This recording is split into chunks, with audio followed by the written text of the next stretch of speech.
but really you were asking, why is it that there's not a trade in water? Yes. And then I said water is underpriced, so it doesn't pay to trade in it. Then there's another reason. Well, first of all, it's impractical. Water is bulky.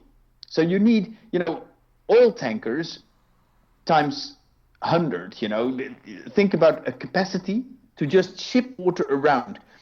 Right. It's going to be huge if you would ever do it. But you're not going to do it because second, water is underpriced, so the whole trade barely makes any sense. Third, water is local, So, of course, you could imagine a situation where water-abundant countries like Canada would ship its water to California. Well, isn't it what they do now? And indeed, in that particular case, that may be in fact happening. We've also seen in Europe, that at one point France was shipping water literally to Barcelona. Barcelona ran out of water and the situation was so dire that France, in fact, filled the tanker with water and shipped it to Barcelona. That sort of thing happens, but it doesn't happen a lot. Before you do that sort of thing, there's plenty of other solutions you could try first. Trying to be more efficient with water, try to price water according to its scarcity. So try to give people an incentive to, in fact, economize on their water use. Water reuse, so water treatment, or water desalination, taking the salt out of water, seawater, are all sorts of solutions that you could try before you order your next tanker from Alaska to ship water down to Arizona.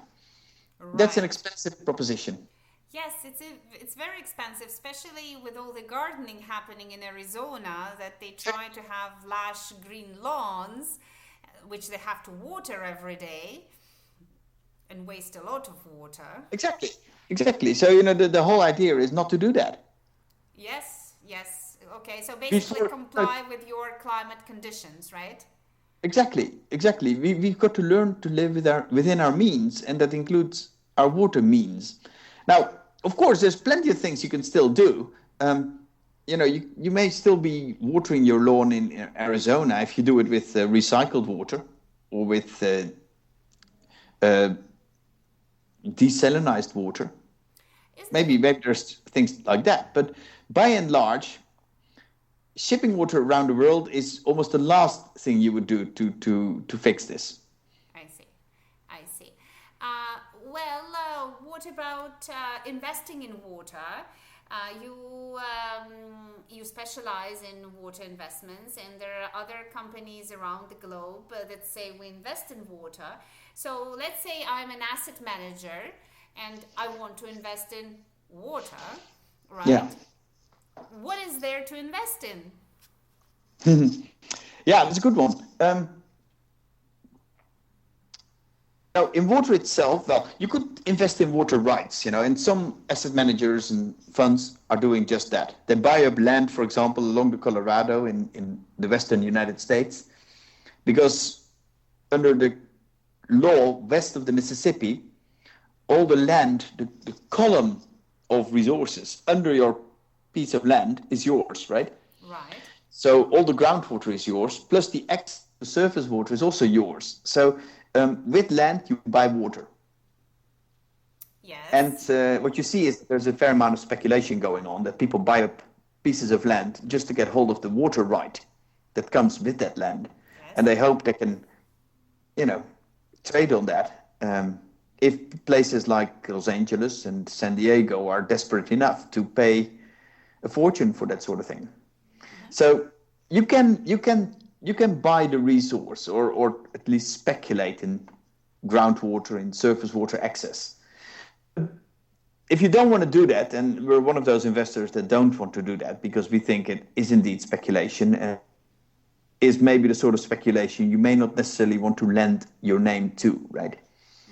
Mm-hmm. It's not necessarily a good press coverage that you earn playing around with the drinking water for San Diego. You may not want to do that. Of course, yes. So there's plenty of other things you can do, like investing in water saving infrastructure or in water saving technologies.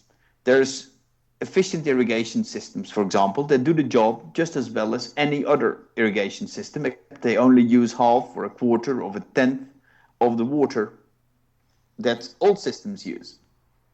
Drip irrigation or sprinkler irrigation, precision agriculture, that's water savings, right? Yes. Also, you could also invest in industries or in technologies like crop varieties, like Monsanto or Syngenta. They develop crop varieties that produce the same amount of grain, for example, at less water, so more crop per drop. So it's not necessarily just water. You can also invest in industries using less water. I see. Isn't it interesting? Using less water. What about industrial water? Certain processes in the industry they require water. Uh, Yeah. so how do we find out about those processes? We just do the research, or there are special products that are called investment products that are called water efficiency products, or Yeah. Yeah, what is there's it? quite a few companies that specialize in water efficient technologies, either for agriculture, but more often for industry, or for oil and gas in particular, for mining. So there's a lot of that.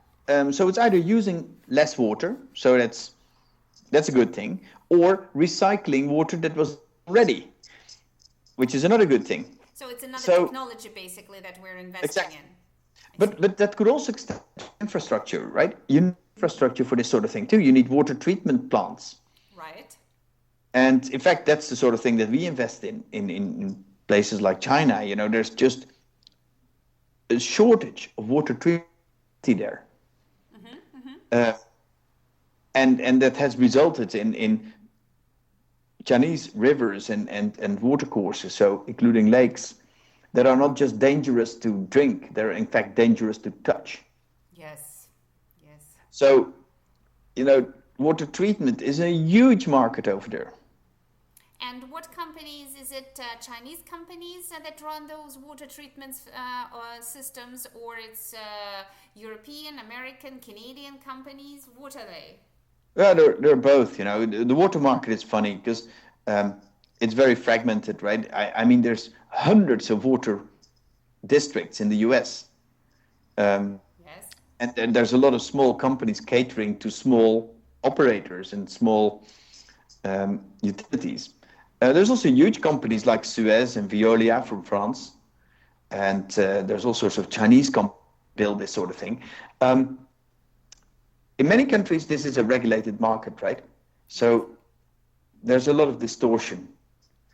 But there's also a private water market, and that's the sort of market that those companies are catering to. That they play a big role in those markets. Often, um, you know, build, design, operate, and transfer kind of companies, right?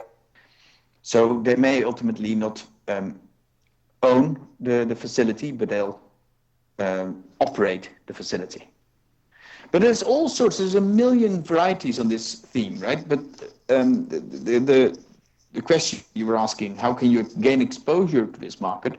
It's through listed companies, through private equity structure. And yes, there are big and small companies playing in this space. And it extends to companies that have a lot of, yeah, that have a big role to play in economizing water, in using less water for all the normal things we do. And in fact, PGGM, we listed off all companies that we feel, listed companies, just listed companies, that we feel have a positive contribution to make to sustainable water use or better water resources management. And we got a list of about 100 companies that are either through infra or through technology or through technologies like I just mentioned, less water consuming technologies in agriculture or industry, are a positive force for water management around the world. It's an equivalent in water.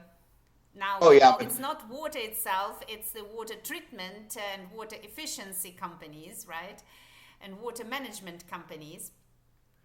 yeah, you know that I'm looking at that list that I just mentioned, right? What you'll see is that water companies are rarely pure plays, so they don't just do water, they tend to do other things too, like waste management or even energy. Mm-hmm.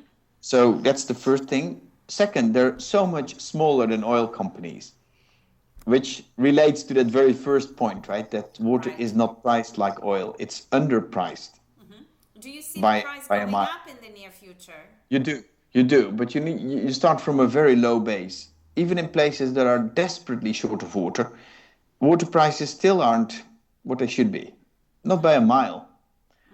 Mm-hmm. Just to give an example, that Barcelona thing that I just mentioned. Right. So here's the city of Barcelona running out of water. In that same catchment, so the Girona, the river that eventually feeds Barcelona, farmers in that river basin, they pay 2%, 2% of the financial cost of what it takes to get water to their farm. So you only pay 2% of the financial cost, so even less of the economic cost, just 2% of the financial cost. So that means 98% of that water isn't paid for.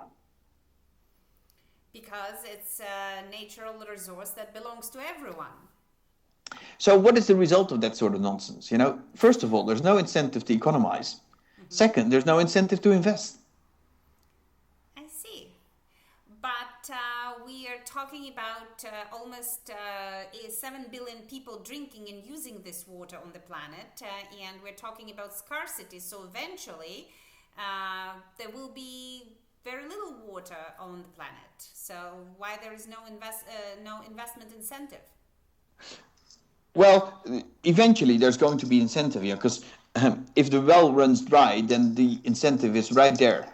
And in some places around the world, that is in fact happening. Whether you go to northern China, or northern India, or California, or Sao Paulo, these places are in fact running dry as we speak. Then all of a sudden, there's a massive investment happening. It's just not, it's not market-led, it's government-led. I see. That's why it's so complicated. Exactly, because then you need to do something that market prices don't justify.